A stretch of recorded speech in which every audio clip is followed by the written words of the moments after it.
Vatikan, pusat gereja Katolik dan rumah bagi paus, telah lama dipandang sebagai simbol kesucian dan moralitas. Berdiri megah di tengah kota Roma, negara terkecil di dunia ini menyimpan sejarah panjang yang penuh pengaruh, kekuasaan, dan misteri.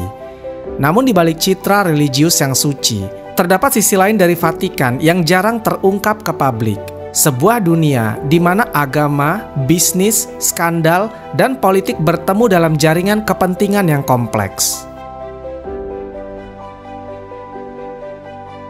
Vatikan dikenal sebagai salah satu institusi terkaya di dunia. Kekayaannya berasal dari berbagai sumber, termasuk sumbangan dari umat, investasi keuangan, dan hasil dari berbagai aset properti yang tersebar di seluruh dunia. Selama berabad-abad, Vatikan juga menerima banyak warisan dari bangsawan Eropa yang ingin mencari keselamatan spiritual dengan menyumbangkan harta mereka kepada gereja. Namun, kekayaan ini seringkali menjadi sumber kontroversi. Banyak pihak yang menuduh Vatikan tidak transparan dalam pengelolaan keuangannya. Kasus-kasus dugaan korupsi dan skandal keuangan yang melibatkan pejabat tinggi gereja semakin memperkuat persepsi bahwa Vatikan tidak sepenuhnya bersih dari praktik-praktik bisnis yang meragukan.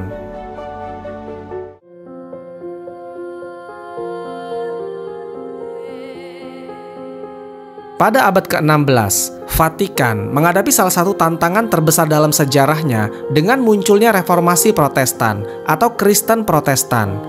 Gerakan ini dipimpin oleh Martin Luther, seorang biarawan Jerman, yang pada tahun 1517 memprotes praktik penjualan indulgensi kepada gereja Katolik. Indulgensi adalah surat pengampunan dosa yang bisa dibeli oleh umat dengan sejumlah uang. Martin Luther mengkritik Vatikan karena dianggap telah menyimpang jauh dari ajaran asli Yesus Kristus dan lebih mementingkan kekayaan serta kekuasaannya.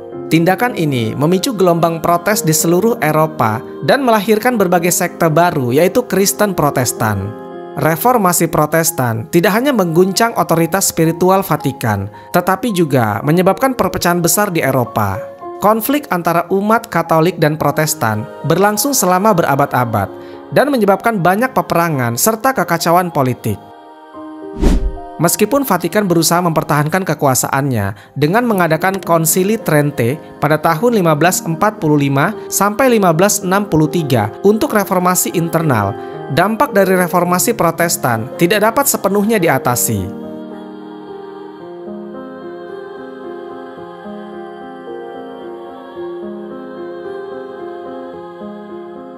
Vatikan sebagai negara kota memiliki sistem keuangan yang unik. Bank utama yang mengelola keuangan di Vatikan adalah Institute for the Works of Religion atau IOR, yang lebih dikenal sebagai Bank Vatikan. Bank ini memiliki fungsi utama sebagai lembaga keuangan yang bertujuan untuk membantu gereja Katolik dalam kegiatannya di seluruh dunia, termasuk mendukung misi kemanusiaan dan amal. Namun, sistem ini sejak lama ditandai dengan kurangnya transparansi. Berbeda dengan bank lain di dunia yang harus tunduk pada regulasi internasional dan audit yang ketat, IOR selama bertahun-tahun beroperasi secara tertutup. Akibatnya, muncul berbagai celah yang memungkinkan adanya praktik keuangan yang tidak jelas, termasuk pencucian uang dan penggelapan dana. Salah satu skandal keuangan terbesar yang mengguncang Vatikan terjadi pada tahun 1982 yang dikenal sebagai kasus Bank Ambrosiano. Bank ini memiliki hubungan erat dengan Vatikan, di mana IOR merupakan salah satu pemegang saham utama. Bank Ambrosiano dipimpin oleh Roberto Calvi, seorang bankir Italia yang kemudian dikenal sebagai bankir Tuhan karena koneksinya dengan Vatikan. Bank Ambrosiano runtuh dengan hutang mencapai miliaran dolar, yang sebagian besar diduga berasal dari dana gereja. Skandal ini semakin mencuat ketika Roberto Calvi ditemukan tewas tergantung di bawah jembatan Blackfriars di London dalam keadaan yang mencurigakan. Meskipun awalnya dianggap sebagai bunuh diri, banyak teori yang muncul yang mengidentifikasikan bahwa Calvi dibunuh untuk menutupi jejak keuangan ilegal yang melibatkan para pejabat tinggi Vatikan, media Italia, dan organisasi rahasia lainnya. Banyak pihak yang meyakini bahwa organisasi seperti Opus Dei dan mafia Italia memiliki keterkaitan erat dengan keuangan Vatikan. Beberapa laporan menunjukkan bahwa mafia menggunakan IOR untuk mencuci uang hasil perdagangan narkoba dan kegiatan kriminal lainnya. Skandal ini semakin dipersulit dengan fakta bahwa pejabat tinggi Vatikan, termasuk beberapa kardinal, dituduh terlibat dalam jaringan ini. Keterlibatan mafia bukanlah sesuatu yang mengejutkan, mengingat bahwa pada masa lalu, Gereja Katolik memiliki hubungan yang kompleks dengan kelompok-kelompok kekuasaan di Italia. Beberapa dokumen yang bocor menunjukkan bahwa dana gereja telah digunakan untuk mendukung berbagai kelompok politik dan bisnis gelap yang semakin memperumit upaya untuk mengungkap kebenaran di balik skandal keuangan ini. Setiap kali skandal keuangan mencuat ke permukaan, Vatikan selalu merespon dengan janji reformasi. Namun upaya tersebut seringkali gagal karena adanya perlawanan dari dalam.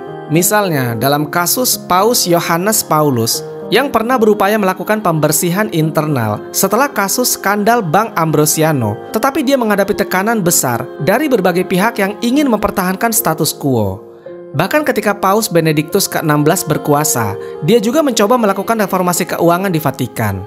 Namun skandal demi skandal terus bermunculan, termasuk dugaan bahwa ada dana besar yang disalahgunakan oleh para pejabat tinggi gereja. Akhirnya, tekanan besar inilah yang diduga menjadi salah satu alasan utama mengapa Paus Benediktus ke-16 mengundurkan diri pada tahun 2013 yang merupakan sesuatu yang sangat jarang terjadi dalam sejarah gereja Katolik.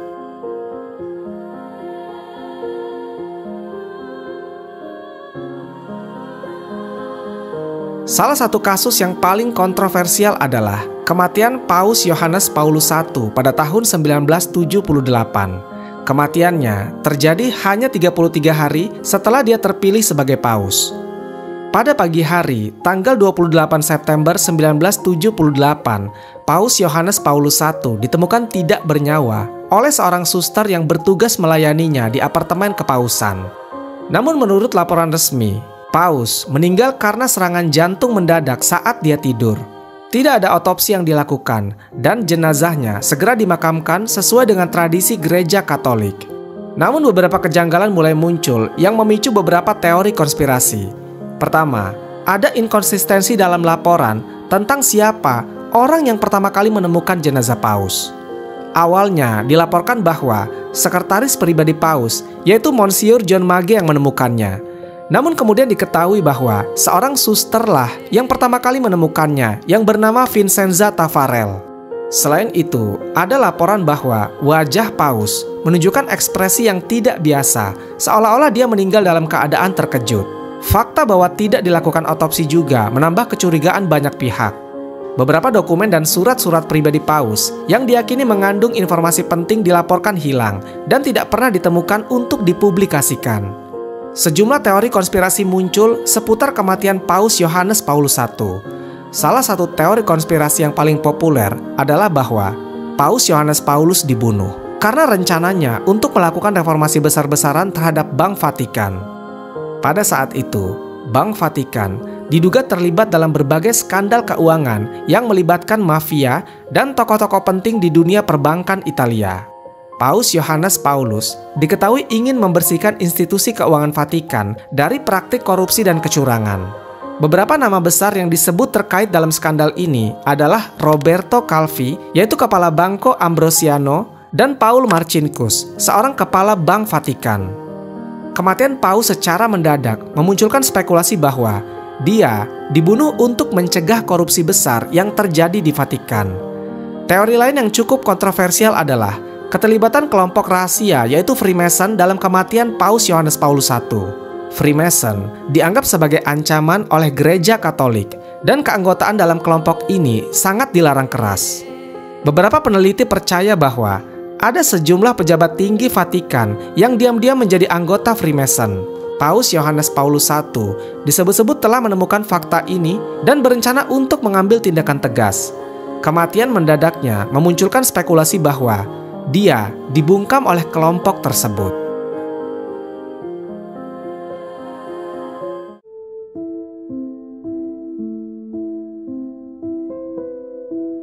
Kasus hilangnya Emanuela Orlandi pada tahun 1983 adalah salah satu misteri terbesar yang hingga kini belum terpecahkan. Emanuela merupakan seorang gadis berusia 15 tahun yang merupakan seorang putri dari seorang pegawai Vatikan. Emanuela menghilang tanpa jejak setelah dia mengikuti pelajaran musik di Roma, Italia. Kasus hilangnya Emanuela memicu berbagai spekulasi dan teori konspirasi. Beberapa laporan menyebut bahwa Emanuela menjadi korban penculikan karena skandal keuangan Vatikan yang melibatkan Bank Vatikan dan mafia Italia.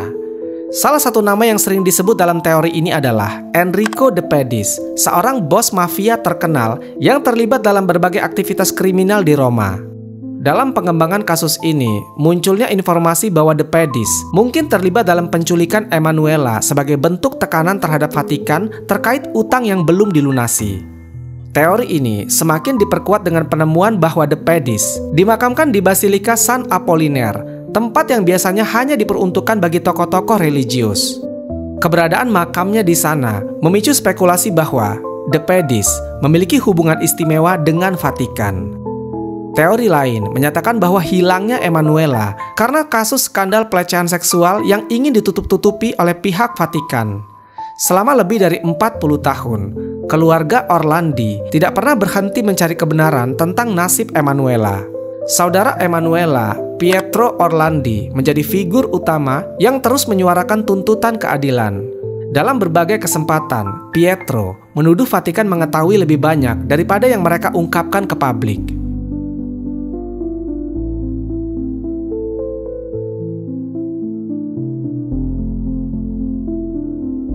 Selama bertahun-tahun, teori konspirasi tentang penyembunyian keberadaan UFO dan alien menjadi topik yang menarik perhatian banyak orang di seluruh dunia. Salah satu institusi yang sering dikaitkan dengan isu ini adalah Gereja Katolik Roma, khususnya Vatikan. Spekulasi ini berkembang karena Vatikan dianggap memiliki banyak rahasia yang disimpan selama berabad-abad, termasuk pengetahuan tentang keberadaan makhluk luar angkasa. Salah satu alasan utama yang membuat teori ini berkembang adalah adanya perpustakaan rahasia Vatikan yang dikenal dengan nama Archivum Secretum Apostolicum Vaticanum atau Arsip Rahasia Vatikan.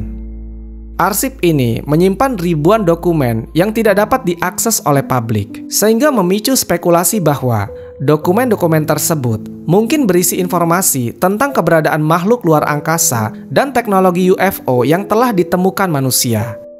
Selain itu, pernyataan-pernyataan kontroversial dari beberapa pejabat gereja juga turut memicu spekulasi. Salah satu tokoh yang sering disebut-sebut adalah Monsignor Corrado Bartolucci, seorang teolog Vatikan yang pernah menyatakan bahwa keberadaan makhluk luar angkasa tidak bertentangan dengan ajaran gereja Katolik. Pernyataan ini dianggap oleh banyak orang sebagai indikasi bahwa Vatikan memiliki informasi yang belum diungkapkan kepada publik. Vatikan juga memiliki observatorium astronomi yang dikenal sebagai Vatikan Observatory, yaitu salah satu observatorium tertua di dunia. Observatorium ini memiliki fasilitas canggih di Castel Gandolfo dan Graham International Observatory di Arizona, Amerika Serikat.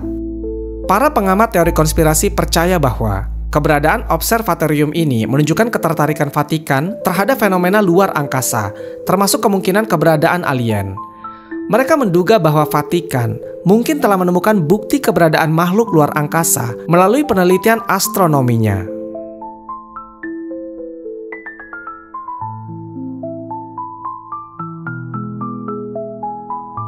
Chronovisor adalah sebuah perangkat legendaris yang konon hanya dimiliki oleh Vatikan. Chronovisor pertama kali menjadi perbincangan publik yaitu pada tahun 1972 setelah seorang pendeta Benediktin asal Italia, Father Pellegrino Ernetti, mengklaim bahwa dirinya telah membantu menciptakan perangkat tersebut. Father Ernetti merupakan seorang ahli fisika dan teologi, bekerja sama dengan sejumlah ilmuwan terkemuka, termasuk Enrico Fermi, yaitu salah satu fisikawan peraih Nobel, serta Wernher von Braun, yaitu seorang insinyur roket terkenal. Menurut Ernetti, Chronovisor dirancang untuk menangkap jejak elektromagnetik dan gelombang suara yang ditinggalkan oleh peristiwa-peristiwa masa lalu. Alat ini digambarkan sebagai sebuah perangkat besar dan banyak antena dengan layar yang dapat menampilkan gambar serta suara dari berbagai momen dalam sejarah. Salah satu klaim paling sensasional yang dibuat oleh Ernetti adalah bahwa Chronophyser berhasil merekam momen penyaliban Yesus Kristus. Dia bahkan menyatakan bahwa dirinya menyaksikan peristiwa tersebut secara langsung melalui perangkat ini. Selain itu, Chronophyser juga dikatakan mampu merekam pidato asli Sincero, seorang orator Romawi terkenal. Alat ini dikatakan menggunakan kombinasi antena khusus untuk menangkap sinyal elektromagnetik dan gelombang suara. Data yang dikumpulkan kemudian diproses oleh perangkat yang menyerupai komputer untuk menampilkan gambar dan suara dari peristiwa yang ingin dilihat. Salah satu aspek yang membuat Chronophyser begitu menarik bagi para penganut teori konspirasi adalah karena adanya keterlibatan Vatikan. Menurut beberapa spekulasi, Vatikan menyadari potensi besar dari alat ini dan memutuskan untuk menyimpannya sebagai salah satu rahasia terbesar mereka. Dikatakan bahwa Chronophyser disimpan di arsip rahasia Vatikan, sebuah tempat yang terkenal dengan koleksi dokumen dan artefak kuno yang tidak dapat diakses oleh publik umum. Beberapa teori bahkan menyebutkan bahwa Vatikan menggunakan Chronophyser untuk mengontrol sejarah dan menjaga doktrin agama mereka tetap relevan. Segala hal mengenai alat ini juga diduga disembunyikan karena dianggap terlalu sensitif dan dapat mengguncang keyakinan umat.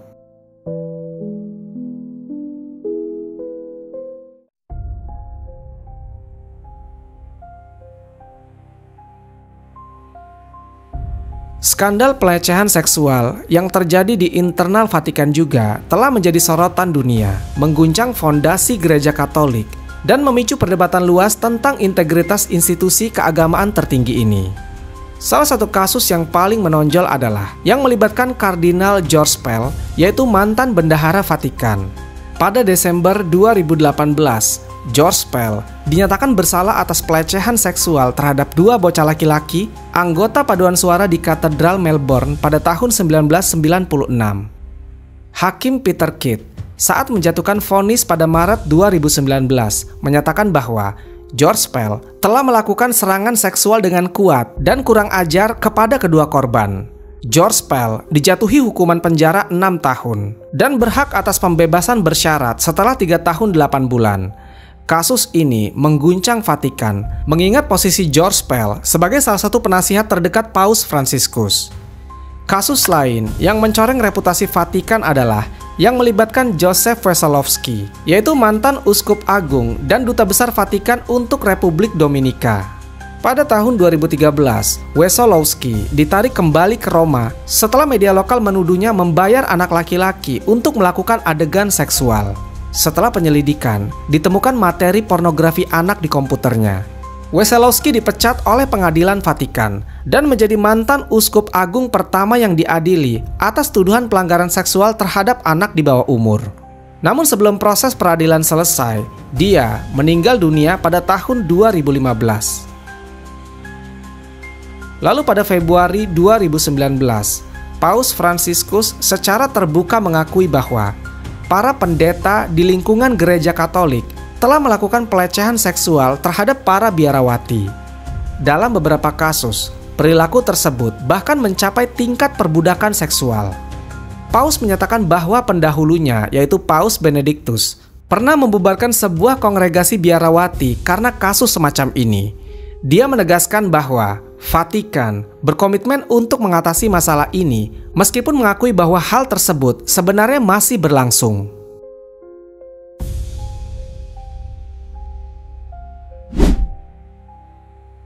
Wallahu a'lam bishawab. Semoga kisah ini bermanfaat. Lebih dan kurangnya mohon dimaafkan. Yang benar datangnya dari Allah Subhanahu wa Ta'ala. Khilaf atau keliru itu datangnya dari saya pribadi sebagai manusia biasa. Sampai ketemu di kisah-kisah seru yang penuh makna selanjutnya. Saya akhiri. Wassalamualaikum warahmatullahi wabarakatuh.